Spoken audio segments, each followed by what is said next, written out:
नमस्कार, आप देख रहे हैं न्यूज़ 24। मैं हूं आप सभी के साथ विपनेश माथुर और ब्रेकिंग विद एजेंडा में आप सभी का स्वागत है। सत्ता में रहेंगे सोरेन, सीएम भाभी जी या फिर कौन? जी हां, ब्रेकिंग विद एजेंडा में आज बात होगी छोटे से राज्य झारखंड की, क्योंकि वहां की सियासी सरगर्मी बहुत बड़ी होती जा रही है।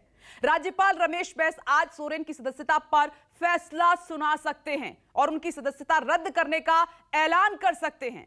सूत्रों की माने तो ऑफिस ऑफ प्रॉफिट मामले में चुनाव आयोग ने हेमंत सोरेन की सदस्यता रद्द करने की सिफारिश कल ही राज्यपाल को भेज दी थी और जिसका ऐलान आज कभी भी किसी भी वक्त हो सकता है।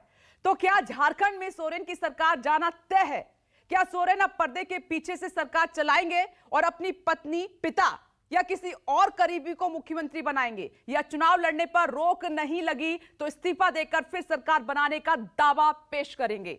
इस पूरे मामले में बीजेपी की भूमिका क्या है? क्या यह विपक्षी सरकारों को अस्थिर करने वाली सियासत है या भ्रष्टाचार के खिलाफ सच्ची लड़ाई है बीजेपी की? कई सवाल उठ रहे हैं और इन सवालों के बीच रांची में सियासी बैठकों का दौर लगातार जारी है। रांची में चल रही सियासी उठापटक के लिए कौन जिम्मेदार है? हेमंत सोरेन पर भ्रष्टाचार के आरोप या विपक्ष की सियासी चाल? इन सब सवालों के जवाब आज की चर्चा में हम खोजेंगे। लेकिन पहले आपको बता दें कि हेमंत सोरेन पर फैसला आने के बाद उनके पास विकल्प क्या क्या बचे हैं, यह जानना आपके लिए बेहद जरूरी हो जाता है। तो सदस्यता रद्द और अयोग्य होने की सूरत में कोलाट से होगा नया सीएम, ये कुछ ऐसे ऑप्शन हैं, संभावनाएं क्या बन रही हैं वो हम आपको बता रहे हैं। जेएमएम ने दूसरे विकल्पों की तैयारी तेज कर दी है। सूत्रों के हवाले से ये खबर हमें मिल रही है। एक माहौल है और हमारा हमेशा से ये प्रयास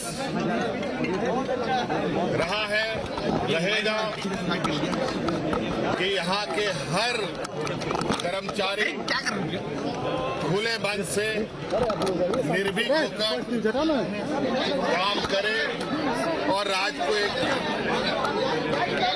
दिशा देने में अपनी भूमिका निभाए।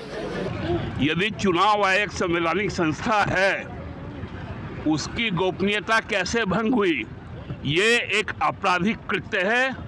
यदि सीलबंद लिफाफा है चुनाव आयोग का तो वो गवर्नर साहब उसकी पुष्टि करेंगे, कोई सांसद उसकी पुष्टि नहीं कर सकता।